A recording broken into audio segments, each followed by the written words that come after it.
Okay, let's end this part with just a justification of why, when we got to this point in the derivation of the EMF, we said we could replace this V by the velocity of the wires instead. So remember what this V should be. It should be the velocity of the free charges inside the wire. So how come you can replace that with the velocity of the wire itself in this expression? So let's look at this simple example again, where you have a rod moving to the right with a certain velocity. Now imagine when there's a current in the circuit and the charges are moving this way, the negative charges are moving this way. So there's some drift speed, there's speed of the charges relative to the rod downwards, but the whole rod is moving to the right with a velocity v wire. So the actual way that the charges in the wire are moving is actually diagonally. It's not downwards and it's not to the right. It's at some angle.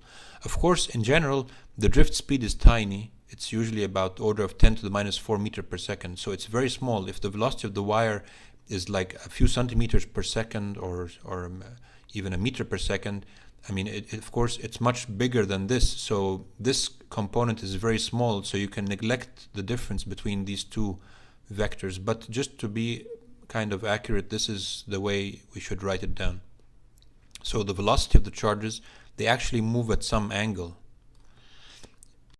If you time how the rod, as the rod goes to the right, the velocity of the charges move at some diagonal. They don't move to the right only, they don't move down only.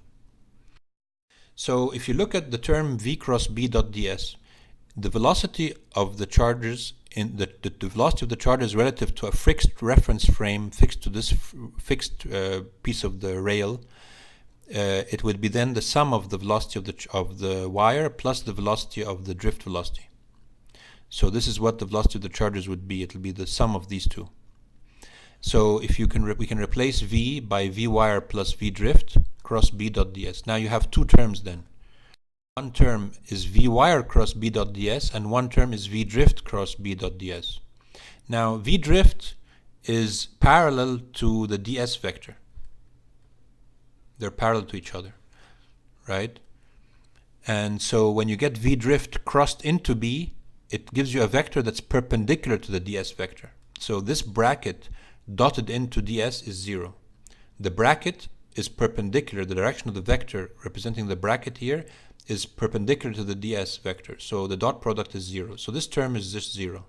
So that's why we simply write this term as this. Now what's the direction of v wire cross b? V wire cross b, if you put your finger in the direction of v wire and you curl towards b, the direction of v wire cross b is upwards, and definitely then the dot product is not 0 between this and ds. So the conclusion is then when you have this integration for the EMF, we can always write it as integration of v wire cross b dot ds, where v wire is the velocity of the actual piece of wire itself at this location.